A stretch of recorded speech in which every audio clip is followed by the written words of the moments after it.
লন্ডনের হ্যামস্টেড ও হাইগেট আসনের এমপি ক্ষমতাচ্যুত প্রধানমন্ত্রী শেখ হাসিনার বোনের মেয়ে টিউলিপ সিদ্দিক গত জানুয়ারিতে ট্রেজারি মন্ত্রী পদ থেকে পদত্যাগ করতে বাধ্য হন। তখন বাংলাদেশে বেশ কয়েকটি দুর্নীতি তদন্তে তার নাম উঠে আসে। পরে বিরোধীদের ব্যাপক চাপের মুখে তিনি পদত্যাগ করেন।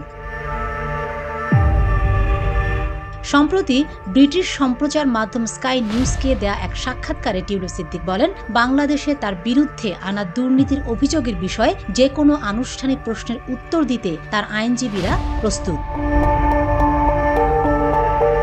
সরকার ছাড়ার পর এই প্রথম প্রকাশ্যে মন্তব্য করলেন টিউলিপ সিদ্দিক। তিনি বলেন, মাসখানেক হয়ে গেল অভিযোগ উঠেছে, কিন্তু বাংলাদেশের কেউ আমার সঙ্গে যোগাযোগ করেনি। এর আগে গত মাসে বাংলাদেশের অন্তর্বর্তী সরকারের প্রধান উপদেষ্টা ডক্টর ইউনুস স্কাই নিউজকে বলেছিলেন, টিউলিপ সিদ্দিক দেশের সম্পদ রেখে গেছেন এবং তার এই জন্য জবাবদিহি করা উচিত।